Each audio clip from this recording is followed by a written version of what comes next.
he's like contemplating leaving this major empire, and he's like a chef, and he's like, should I leave this work and like drop my 5 stars? Like working class people can't afford this. And he's like talking through the issue. What is it? Persian Empire? 3 Options by Persian Empire. Yeah, Oh, that's cool. it's really good.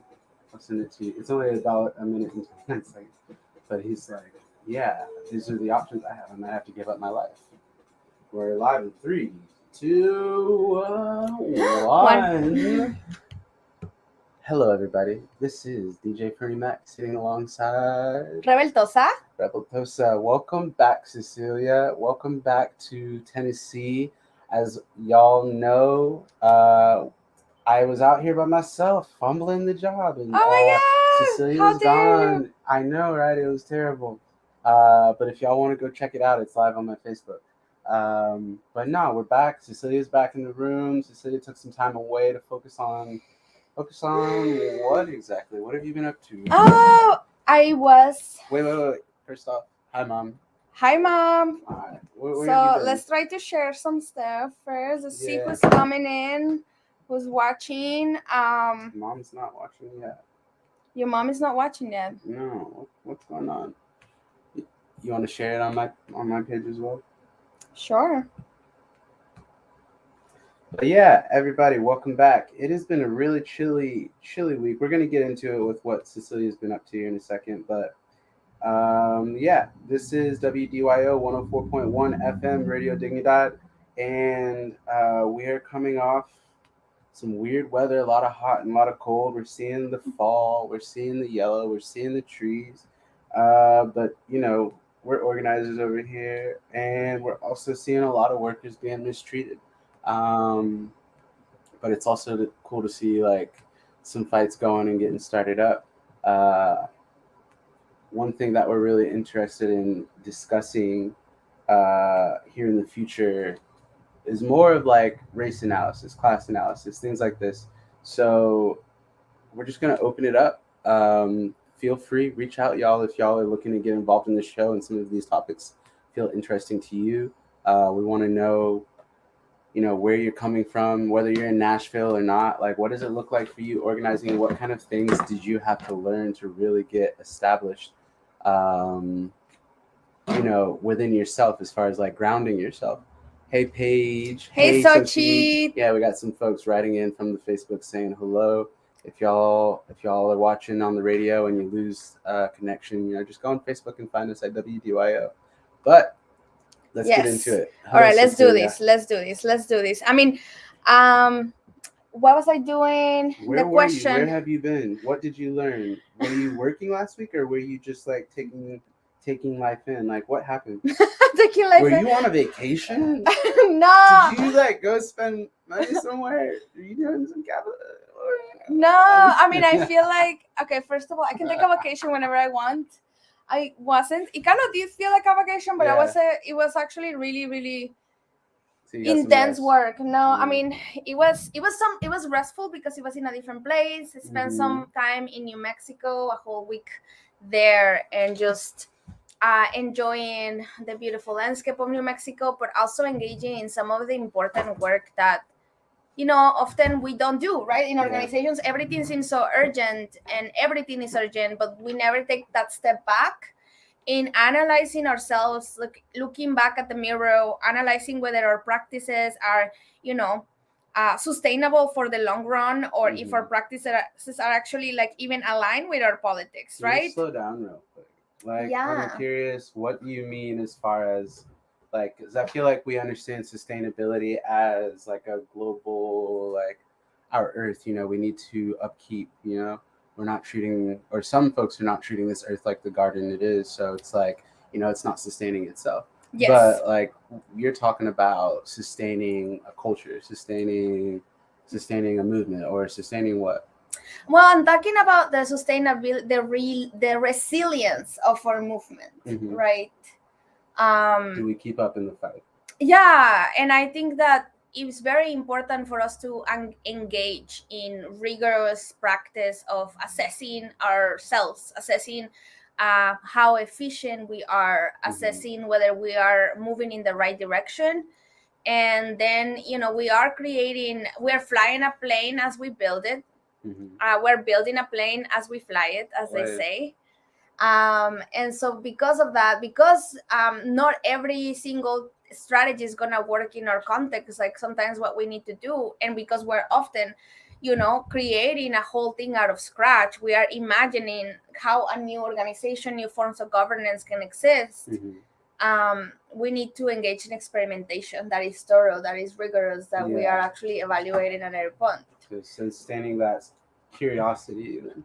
Absolutely. So I spent a few days in New Mexico, just trying to look back. Me and Sochit, were able to join a group of other organizers across the country that are also, engaging with the same questions that we are engaging on. Like, for example, like who are our constituents? Like, what interests are we prioritizing in an organization? How is that working? How are we engaging our community? How do the way that we relate to our community, it's actually relevant for people's daily lives? Like, how do we stay and do like community changing work in a way that actually builds power, right? Because we always say that we're like, oh, we're building power, but what do we mean by that? What are we building? Exactly. Well, what would you say is like the biggest takeaway, or the biggest takeaway that you think you want to share, at least on the show? If you could leave somebody with a little nugget, post, learning session, if there's something that you needed to echo, what would that be? So I think like it's very important for us. One, we need to have a very like good idea of like, if we're gonna have, I think there's a lot of different things that I've been learning. There's a lot of different things on my head that are just sticking around. I think number one is having a clear understanding of the clear analysis of the conditions, the structural, the historical conditions that have led to our people be where they're at. Okay. And then number one, also, like, who are your people, right? That is very important. Who are we prioritizing? Who are we reaching out to? Yeah. And what is our understanding, right? So first we need to understand what are, like, if we are truly trying to fight the forces, call it capitalism, call it whatever. I think one of the big takeaways that I took from this week of slowing down and looking back and like assessing our practices in New Mexico was number one, we have to have a clear understanding of what why we are oppressed. Yeah. So we can understand what fights to prioritize, because not every fight is gonna have to be prioritized. We need to really understand our landscape.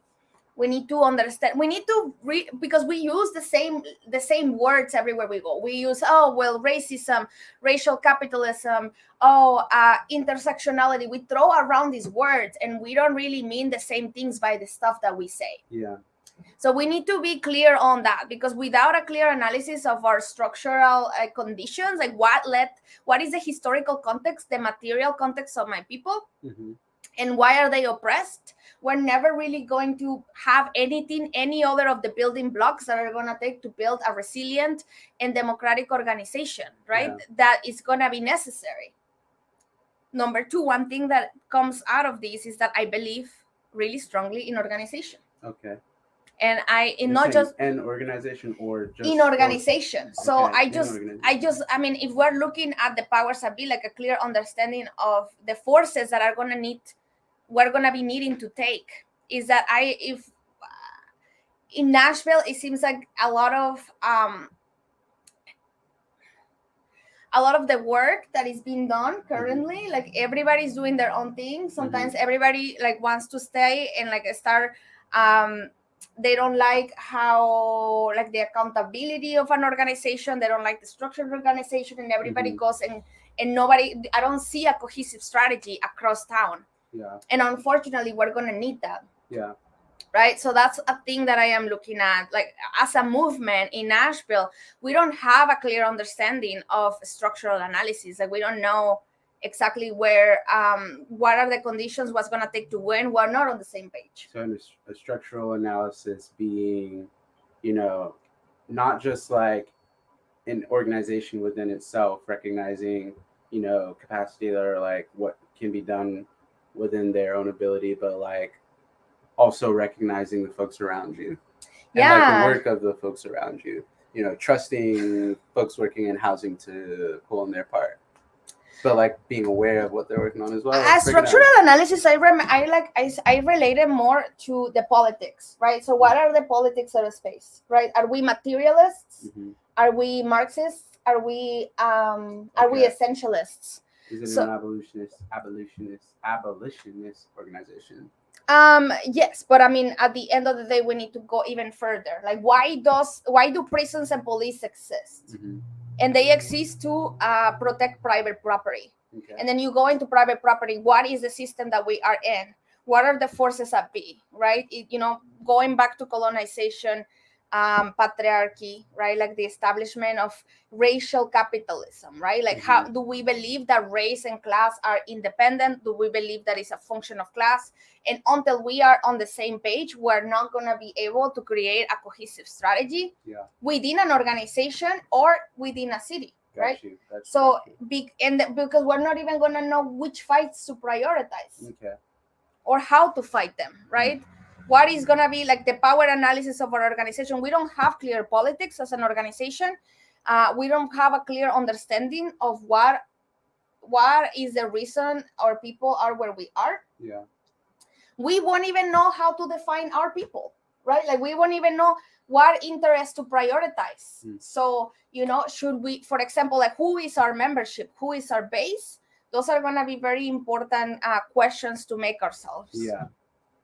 Are you pursuing a base, or are you just like taking in a club of folks who are like somewhat interested and like, kind of getting away from things like that? Is that kind of... Well, yeah, that is part of it. Absolutely. I mean, I think that for us, it was very clear that we had to decide like which kind of organization are we going to be. We took back like, what are the politics? Like, what do we believe in? I think it's very clear. Like, we definitely see class as an essential component of the struggle, right? Because class is not an identity. It's not like gender or race. Class is just referring to how far away your people are or the person is from capital. How, like, so like, is this power differential, and a power like it refers to the power of our people. And so first, we know, like, we want to organize working class people, we want to build with working class people, and then that is the base, right? Working class people. Okay. Low wage working class people, that's our base, or working class people is our base. But which interests are we going to prioritize? And then that's when we think about membership. And so, who are like the most impacted by capitalism out of the working class? Saying, a room full of people, everybody makes less than $35,000 a year, and you're not just saying who makes less than $35,000 a year, but who is being impacted most. So I don't know, does that look like, just like looking at folks who might be going through it as far as housing goes, or, just like, is it a very clear blanket statement? Okay, less than 35. Like, how do you decide those things of how they're being impacted most? Well, by a clear structural analysis. Okay. Break it down a little more then. So basically, so when we're talking about, for anybody who's just arriving, I spent like, just a week with another comrade, Sochi. What's up, Sochi? Just looking at the different practices that we had and start assessing, what kind of organization do we have right now, and is it the kind of organization that we want? And one of the main things that we need to assess is like, okay, so what are our politics, and like owning our politics as an organization, and using our politics to base like what kind of membership structure, what kind of base, what kind of leadership development to implement to actually develop the kind of leaders that we want and prioritize the interests that we want, right?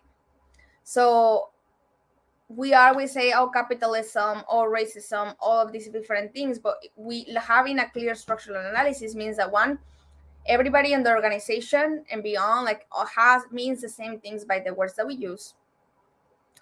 When we're talking about who is most directly impacted, we're saying like, okay, working class people are our people. This is the people that we wanna, this is our base, right? Yeah. But we also want to prioritize the most affected. That can mean low wage, that can mean the lower wage, like the lower working class. That can mean those folks with certain vulnerable workplace conditions. So, for example, like folks in construction, they might earn a little bit more than $39,000 a year, but they really earned it, and they really put up with a lot of abuse, dangerous conditions, instability. Like, you know, you never know when you're gonna work again, if it's gonna be like a 2-month job or not. So it's a very vulnerable situation. Then also we're looking at the different functions of class within that low wage worker base. Okay. And within class, what all do we have? You told me this one before. We've got race, gender. Is there a third? Ability, sexual orientation. So all these different categories that are used, like all these different identities that people scapegoat within the regular mainstream context, within like cultural context, like all these different sectors of the working class. That's basically like the different functions of class. So like we know that class is not an identity, it's just like refers to capitalism and how like how much distance somebody has from capital, a power differential. And so this is the goal that capitalists wanted. But like it was not always, this is not the organic way of structuring society. Because it's not in us. Like we're cooperative, we're collective, we're all these different things, as we have mentioned before. So capitalists have to create and impose ideology that dehumanize certain sectors of society, so they can like take. So we didn't blink an eye, or we didn't flinch whenever there was exploitation of those sectors. So like creating an ideology based on white supremacy, based on anti-blackness, anti-indigeneity, a culture that hates femininity, that hates anybody who deviates from the patriarchal standard of like heteronormativity. So when you talk about ability, for example, so ability being like physical ability, like not just like physical ability, but like let's use somebody who's formerly incarcerated, for example. They have some limitations as far as like their jobs, right? So like class dictating what somebody's lack of access has. Is like an over focus on productivity, for example. Like if you're not productive, if you are older, if you are a kid, if you are if you have a type of disability, then you are not as worthy of a human. We definitely put a dollar on ability. Absolutely, we definitely put a dollar on ability. So like, looking at those sectors within the working class, so we know what we want to prioritize those interests. And then also be real about the fact that those folks that are most closely related to the problem, and this is an issue that like we have in many organizations. Like if you look at a mission statement of any organization out there, you're going to see that they put in their statement, like, we let directly affected people lead their own liberation. But what does that mean as well, right? Because I feel like, so this is an issue, workers' dignity, that we always had that class analysis and race and class and like the different functions of capitalism. So we never believe that there is either like class or race separated. We believe that, we have class, which is not an identity, and it's just like how far away your people have been removed from capital. And then within that, like, what are the different ideologies or functions that capitalism uses to divide working class people and enforce this, like, and enable this dehumanization of certain people. So then, oh my God, then After that, you want to make sure that you have prioritized the interests, and we always knew that. But one thing that like we didn't feel like, I feel like it's been a complete new question as to like being real about the fact that we cannot fetishize working class people or the most directly affected and be like, oh, just because you have this lived experience, they know the material conditions that they face because they're living it. They know that they might not have access to water, or like they know that they might be at vulnerable housing. They know that they're being taken advantage of at work, but they haven't been able to connect that with the broader analysis. It's like, because it's intentional. Like the people that are most directly affected by an issue have been, intentionally and systematically like underdeveloped. So they don't necessarily have the tools yet to be taken seriously as strategists. So how do we develop strategists within an organization, and how do we create those limits and decision-making processes to ensure that those directly affected people are being developed as clear strategists, and their interests are being taken care of and prioritized? Okay.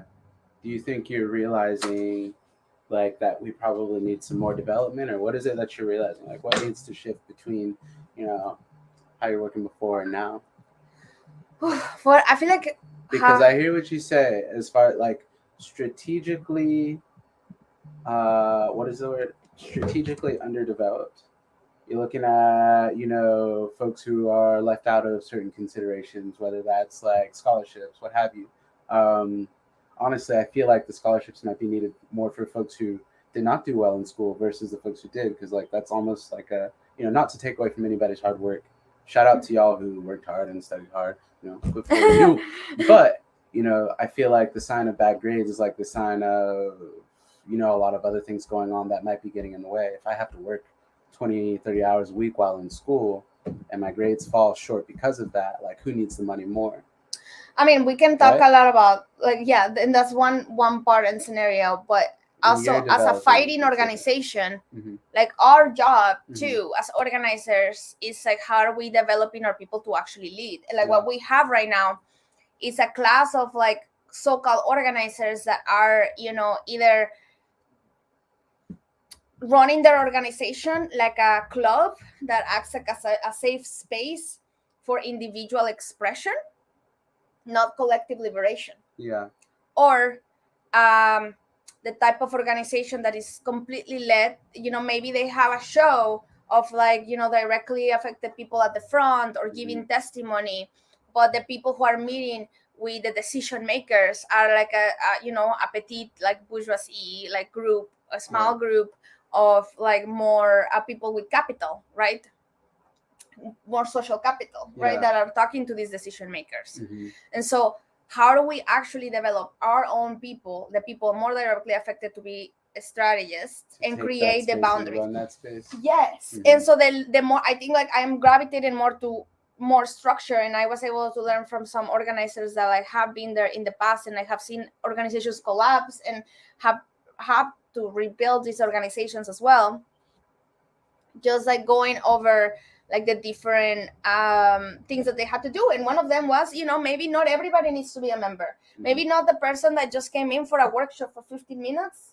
They can be part of the base and we can work with them, but maybe they're not ready to be members and have voting rights. Where is the balance between responsibility and authority? And it's very important in order to have well-rounded people, well-rounded leaders. Because yes, I mean, we are not just gonna be able to let people do whatever they want. You're running an organization. You're not an individual anymore. I mean, you are, but like like when you're an organization, in action with a group of people. Absolutely. And so like individualism, like everybody throws it around. It's also another one of those words that we're like, what do you really mean about being an individualist? I feel you. I mean, what do we say about, what is that training, the agitational training? Not necessarily saying the word exactly, but saying it in however many ways you can outside of it. So like, what is an individual? We broke this down before. I don't know if y'all listen. I don't know if you remember, but an individual is it's one who acts on their own accord, acts on their own interests, versus like what we're looking for as far as like members, which might be, getting over yourself. Getting over yourself. Yeah, we're gonna keep saying that. One, getting over yourself. Two, you know, realizing the collective, gain or harm that you can cause. Um, it's not just one face, but like many hands represented. So I mean, being able to be in an organization, like, what does it mean to be in accountability, in principle struggle? What does it mean to just being able to like leave your feelings aside in a conversation for the sake of good strategy, right? The sake of good strategy. And so, like, yeah, one of the things we define, as we mentioned, is like, what type of organization, what type of interest we need to prioritize. Working class people at the base. Then within working class people, who are we going to make sure that have clear representation in our board, for example, ensuring that our board is led by lower working class femmes, low working class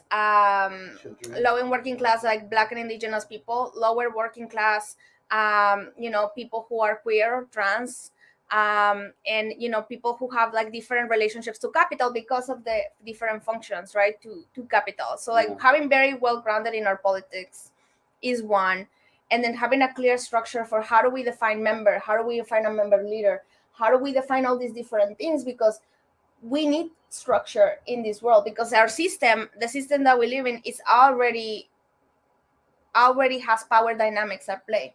And those forces are really strong. It's stronger than we can create in an organization, a container.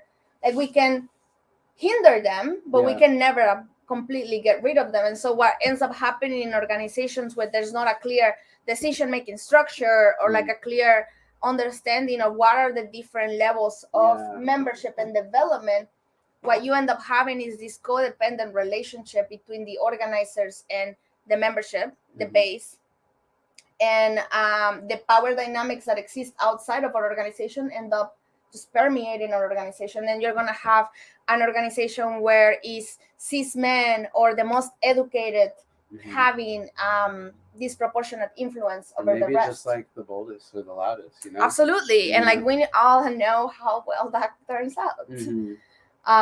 Let me see real quick if you can like recap that point in just a sentence. That point of acknowledging maybe you need a refresher on your politics to this is what needs to be done. Can you? Okay, so yeah, go to a song after that. No, I mean, I feel like being very clearly grounded in your politics and understanding which are the interests that like you are trying to prioritize. Yes. Understanding that race is not an identity, but it's like the basal, like it's a relationship to capital. So if your organization has amazing like race analysis or gender analysis, it doesn't have class analysis, then I'm sorry, but your organization is never going to be a revolutionary organization, because your lack of understanding of capital just ends, like that's exactly what the system wants, right? Because the system keeps redoing themselves, right? Like we are gonna continue to have these uprisings, and they're gonna continue to give us symbolic representation, symbolic wins, and then we're never really gonna address the core reason, which is like the main reason different identities are dehumanized and oppressed is for the 1% to keep accumulating wealth, land, resources. So if we don't acknowledge class, our organization is deemed to fail. And what if you don't know politics? So, well, you better start learning, especially if you're a paid organizer. Let's start off with that question on the next one. I let's appreciate put a song. That. Yeah, let's play a song and we're going to come back to that. But y'all heard it from Cecilia. We need a class analysis. It sounds like all those other things can be toyed with a little bit more, but like when you're poor and you're struggling. We can dive into leadership development after this song. Yeah, let's do that. You want to raise the volume?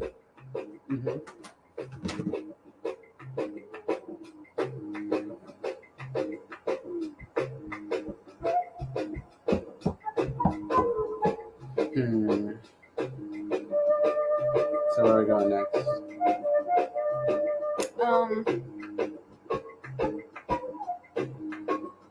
And that is a good question. It's a great question to ask. I mean, yeah, that can be for going to leadership development though, because it's really like that's real. Mhm.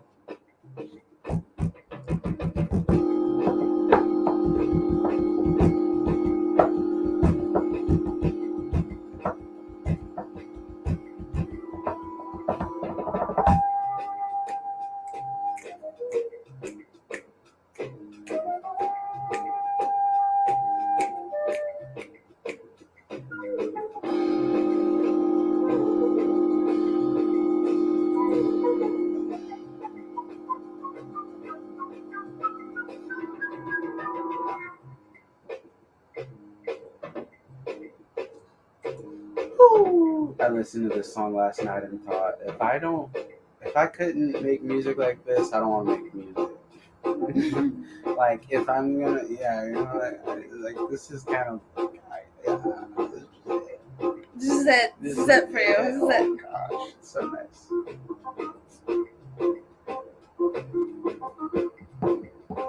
I think I started dancing to it. What? I love it.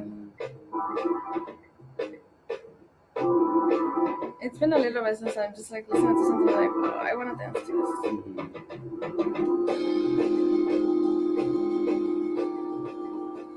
All right. Welcome back, everybody. This is DJ Fernie Mac on WDYO. this. And Revoltosa. And like, back. what did we just listen to? We just listened to a song called Night Bird by the Fabulous Three. All right, there you go. There you go. But yeah, we've been talking about a lot of things. We've been talking about race, gender, ability, sexual orientation, all of these things being a function of class. So when you walk into a room full of people, you might, acknowledge some folks by their gender, by their race, by their what have you, and you get a lot of very quick variables or things that you might just like point out about somebody that makes you think you understand them.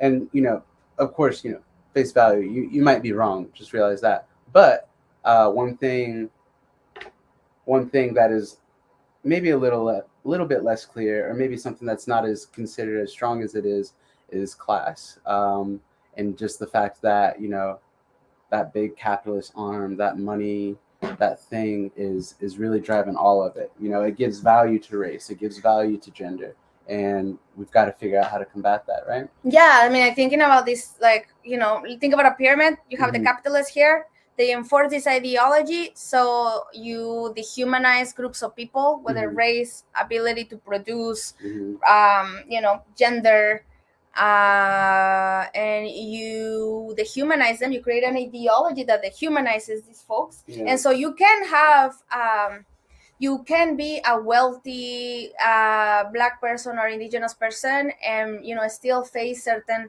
pushback as to you being in certain spaces, right?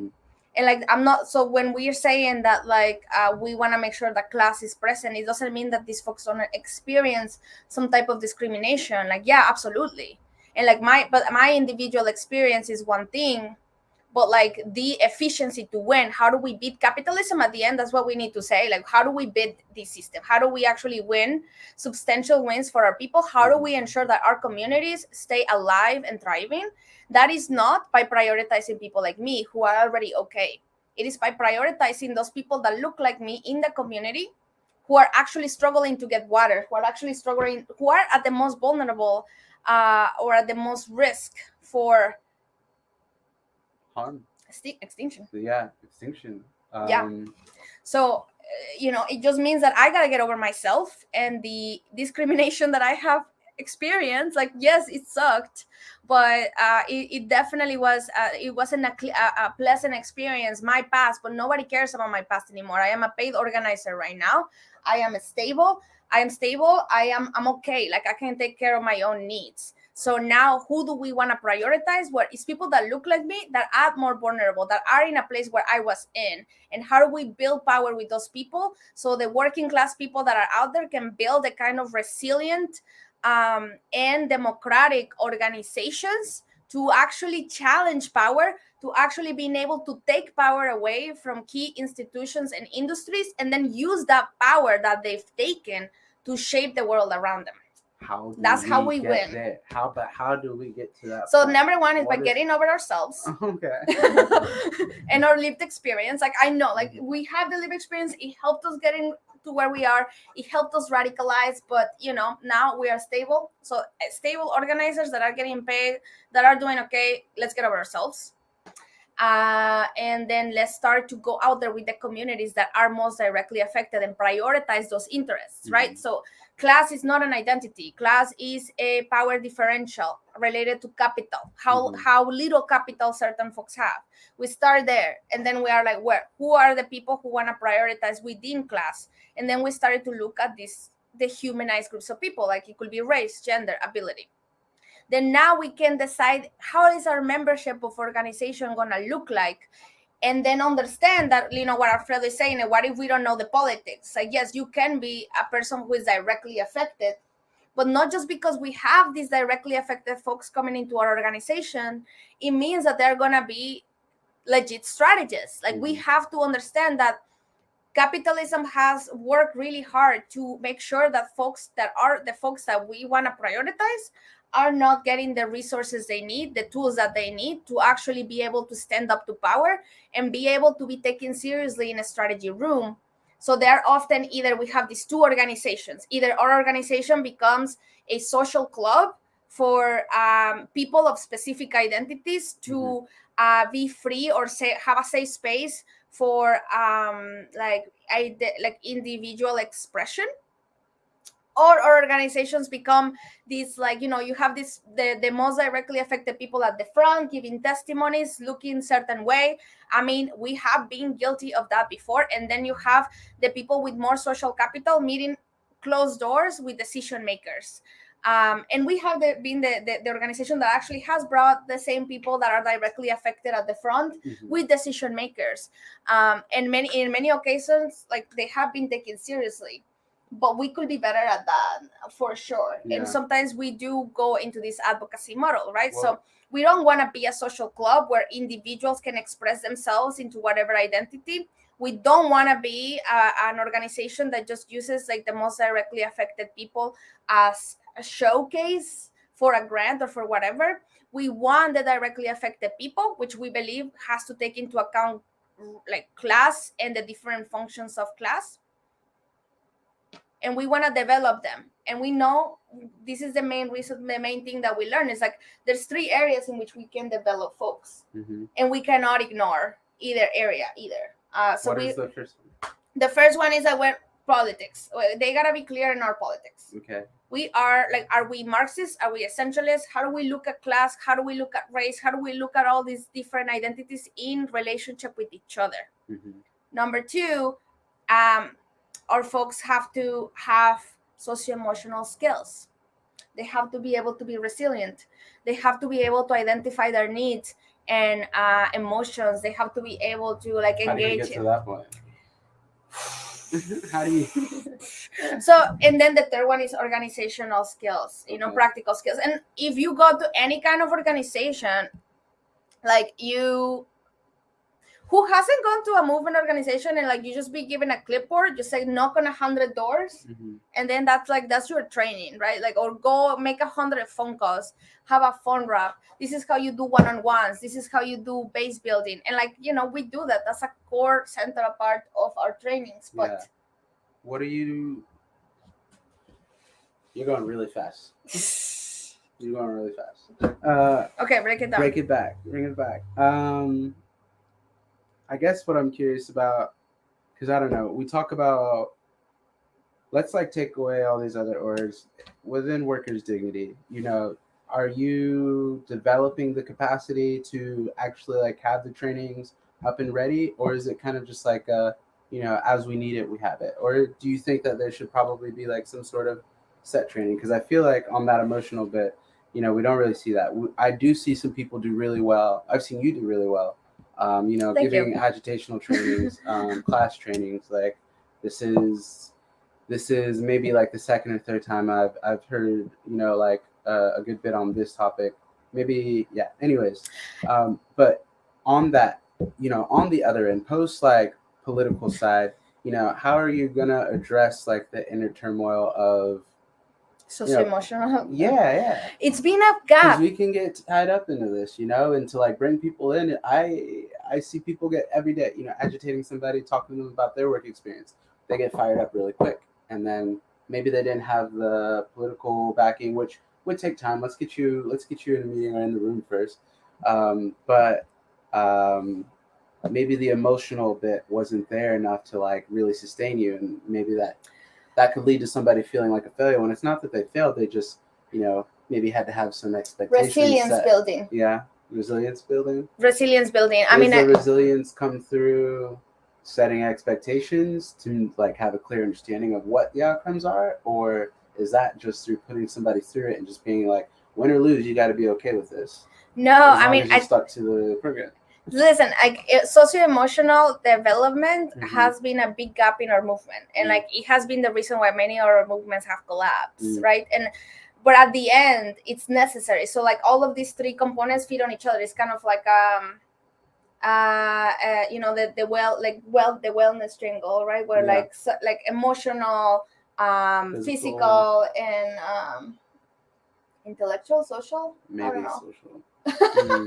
What about it then? So they are absolutely necessary. We cannot have just somebody who is in like oftentimes like organizations just focus on these like organizing skills and not on the other ones. And so we create these walking liabilities. Yeah. That are not like grounded in the politics or their social emotional skills. Do you support them? Like, I feel like it's actually okay to call people out and say like, hey, not to say like, hey, I see you flawed, but like, I see how you could pop off really easily, and I need you to come correct on, I need to. You're right here, and you're down here. And again, that is getting away from the individualism. If we walk into a room and we know, if you understand the assignment is to, not make a fuss right here, but make the statement, support those. If I'm stepping behind you and you're the one that's harmed, if I emotionally get wrecked because something's not, Oh my God, canceling culture. That's like all like just a big showing that like we are in a very individualistic culture, and it's gonna take some time.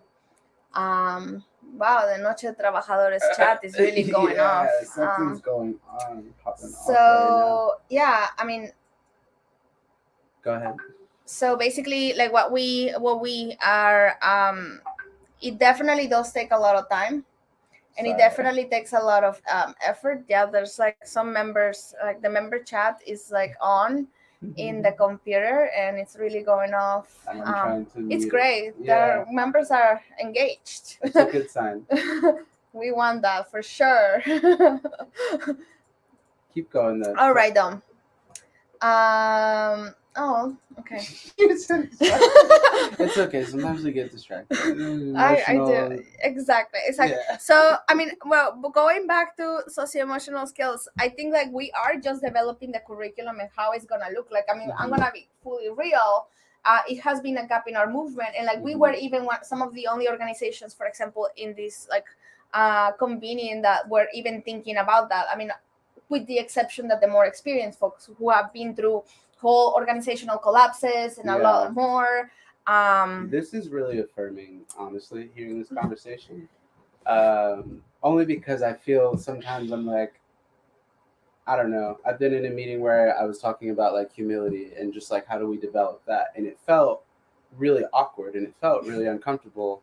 When you ask a question and nobody else in the class wants to contribute to this group discussion topic you brought up, but then it's like, no, there is something to it. We just haven't gotten there yet. Maybe we haven't developed enough communication around that.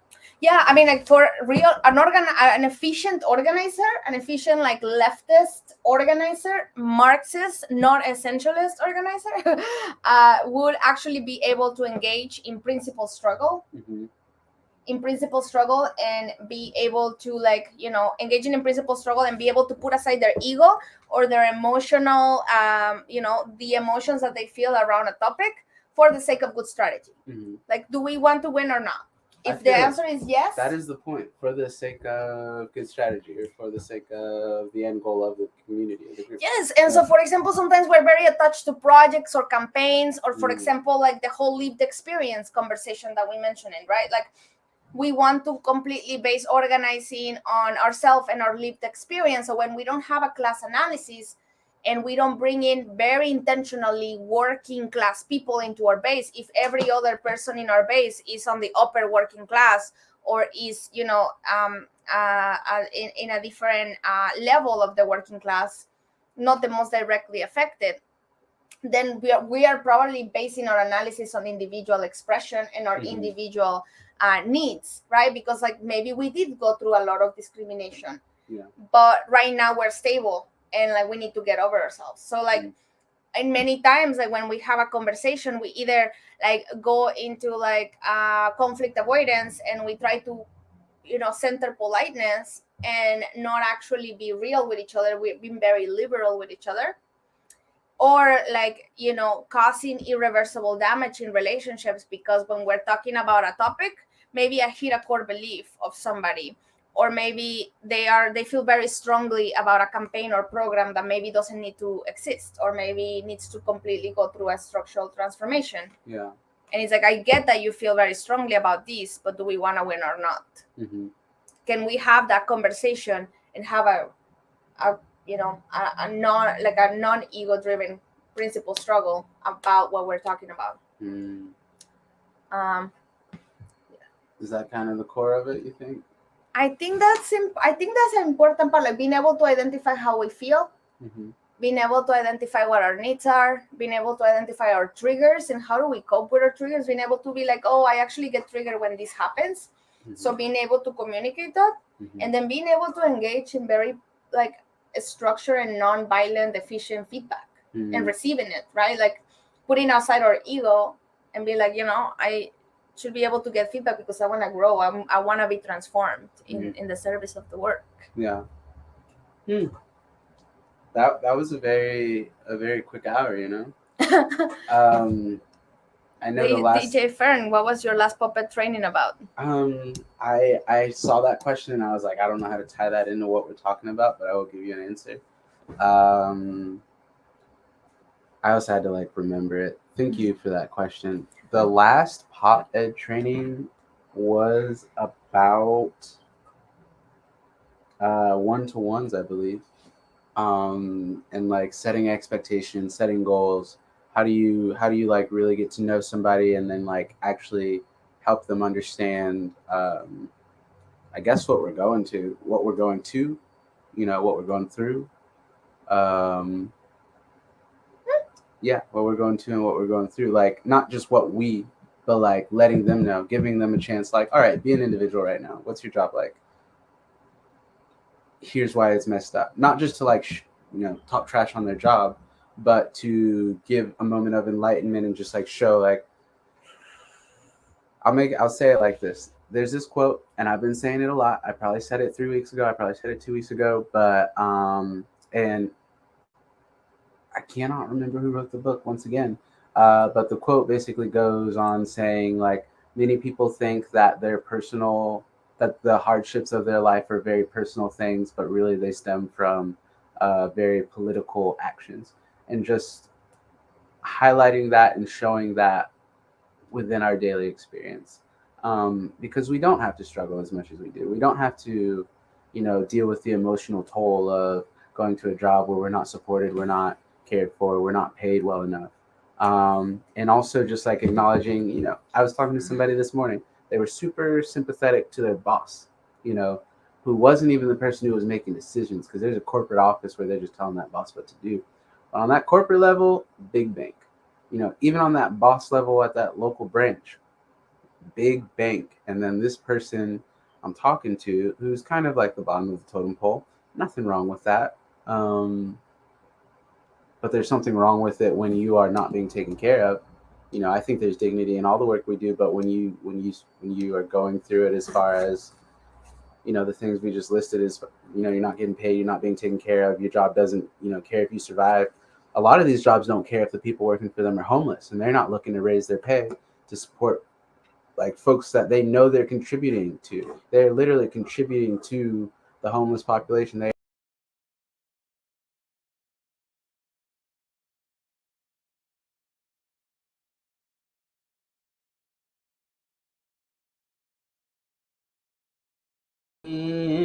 back. Yeah. Um, Geez, what was I just saying? They don't understand, like the most workplaces around, they don't really care if No, they like their don't people care. are homeless. There's places where literally the majority of the people working for them are unhoused, and they understand fully that they get to barter and wager on the wages of the folks working for them, and they do nothing. No consideration, no regard. So, yeah, just taking time to really highlight, like, all right, a lot of the circumstances around you are created due to capitalism. That's who's creating, or that's what is creating the standards and conditions around us. Next question: Are you being developed, or are you done learning? Never done learning. No. We gotta stay young, y'all. That's the only way. We gotta keep Absolutely. learning. I mean, we need to be committed to be transformed, and the transformation is just constant, right? I mean, we have to, as leftists, we have to continue in the practice. We have to be committed on the practice of self-assessment, evaluation, and experimentation, right? Because as we mentioned at the beginning, and this is a great way to tie, like we're never done. We should never be done because we are. The conditions change. Our conditions are unique. The same tactics that work in a different context might not work in this context. We need to be very grounded in the historical context where we're at, and what is going to work, right, without being like dogmatic. And we have to be committed to constant experimentation, see what works, evaluating it using the scientific method, because like it's a tool that we have around us, right? Yeah.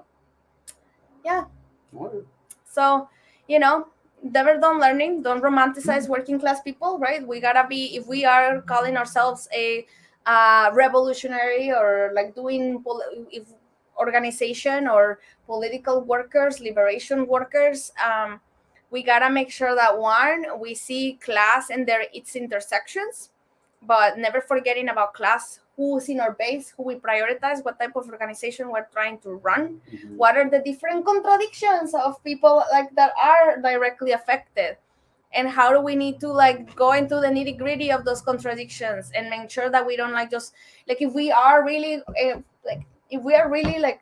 fucking with working class people, we are no longer purists anymore, because we know they are coming with all these different kinds of contradiction. We need to be able to hold nuance, and we need to ensure that we have very clear developing and decision making structures in an organization, right? Yeah, agree.